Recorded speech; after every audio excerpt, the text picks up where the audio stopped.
Hi, Graeme here from out in Perth. This week we have an interview with Benjamin Plant from Miami Horror. They're coming to Perth on the 27th of November. That's a party that's going to go down right in the middle of Pride Week on the Thursday night, so put it in your schedules.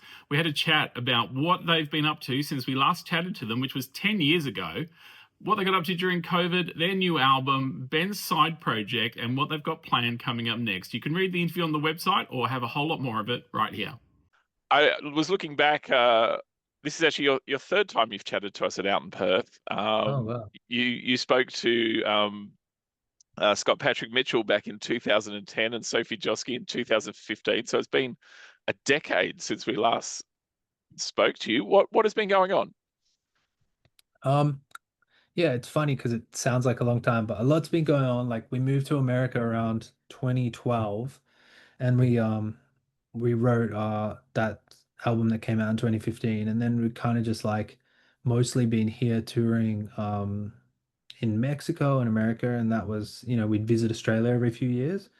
Then I started another project, and that took a lot of time, and that's done really well. And it's like I really kept that separate and secret. So like that's a big piece of why things took like so long. But yeah, started working on this album in around 2020 when COVID shut everything down, and we kind of reassessed like what was beautiful and important in life, and inspired this whole record to make something meaningful. And you learned how to play the piano. Yeah. So I wouldn't say really well, but I should have known many years earlier. I knew some theory, but this like really, yeah, just within like 1 week of learning some more basics, I was able to like properly start to write songs on the piano, and that yeah helped inspire the album a lot. To write from feeling as Mhm. opposed to aesthetic. And was it something that just been on your to-do list for a really long time? And it was like, now I could do it.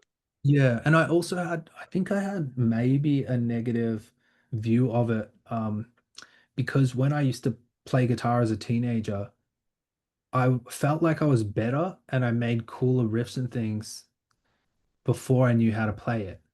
And then once I knew how to play it, I got stuck in the box, and that's why I refused to learn piano essentially. Um, and a few people told me, no, don't be silly, like it will just make you better. And they're true. They were right in the end. It really allowed me to understand like what I liked about my favorite songs musically. Like there was a particular chord progression that we use on Sometimes, our song from 2010. Essentially the four main chords of it.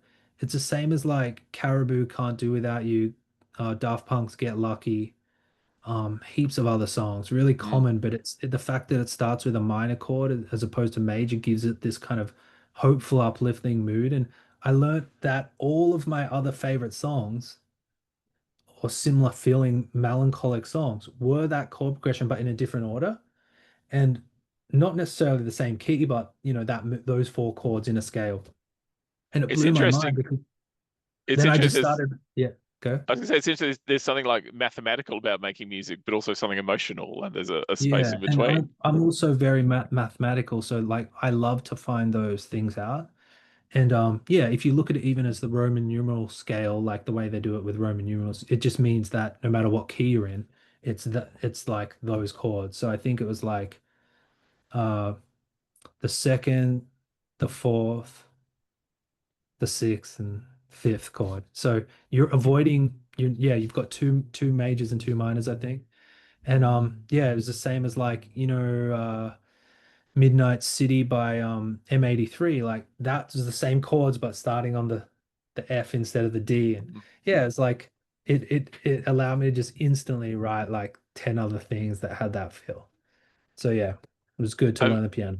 I've been loving the latest album, but knowing that we're going to be talking, I was driving around the other day for about 3 hours, and I just had my phone endlessly playing your tunes, and going back and revisiting those that earlier works. And it struck me that if there's a constant in your music, is that they all have really good hooks. Yeah, I feel like this album had less hooks because we were so focused on Mm. everything else. But yeah, usually we have some hooks. I'm glad you say that. Is it? So in writing this album, how did your process change? What was different apart from different instruments as a starting point? Um, Really, just I think like the perspective of why we're doing this and what we love about music and the importance of messages in music and things like that. So not only that, but also the themes. Like we were making other music around 2017, 2018, and I would say it was pretty superficial in comparison. And so being able to explore that depth again was, yeah, a huge part of this album. And looking at these like lifelong themes that we all go through from childhood to death and losing people and the cycle of life. So yeah, I forgot your original question, but I think I answered. That's cool.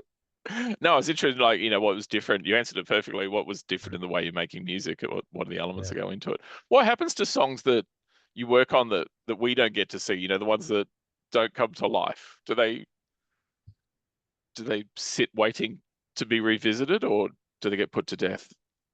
They get put to death because uh you just move on. You always think you're going to use them or something, but it just the sound is too dated or whatever. Um but we also love now, like something I avoided was releasing B-sides and things. But as Mm, I've gotten older, I really enjoy that idea, like around the Illumination re-release in 2020, which also back to the question of what have we been doing for 10 years. That was smack bang in the middle. So that was actually mm. quite significant to re-release that album, put some videos and extra B-sides out around because that really like brought the focus back to what Miami Horror was before we, started this new thing. So it reminded people of the important stuff. And then, uh, yeah, what was the question? The I don't remember. It's okay. I think I The- covered it again though, but then I just went off. you mentioned you had a side project. Is that a secret? Do we know what it is? I don't know what it is. Yeah, I was trying to see if I could do it without the connection. It's called Mild Minds and it's way more kind of electronic, like UK influenced. Like the biggest influences for that project were acts like Caribou, Bonobo, Fortet, Mm, Bicep, things like that. And yeah, I just did it for fun because I needed a break from this overthinking of Miami Horror. Um, and it was so easy. It's just like without having to put these complicated vocals and collaborations and all this, it was just super easy. And that did really well in the end. Kind of, in part luck. And that's become a big focus of what I'm doing it, where I put my time. So yeah, we juggled Miami Horror with that over 2020 to now. And it's yeah, it was like if I think of my secret. favorite artists, they often have those sort of multiple personas and multiple outputs for Yeah. making music because there's something Mhm. in the nature of the music business that they kind of we like it packaged in a particular way in a particular frequency, Yeah. and creativity Yeah. doesn't necessarily fall in that pattern. Yeah. And I would say like doing something like that, no matter, I mean, you could look at it in any way, like whatever your job is in life, like maybe it's a different hobby, but doing that just like gave me the most relief ever of not being locked in, not having your identity tied to one thing. And like it's been very, very funny seeing people like who, maybe grew out of Miami Horror or never even liked Miami Horror Mm. coming to me and changing the way they spoke to me because of them finding out the new project and liking that, it's been so predictable to see that happen. But yeah, it's just so many people came out of the woodwork and were suddenly like interested again. How Um, is it transferring this latest music to the live experience we're going to see?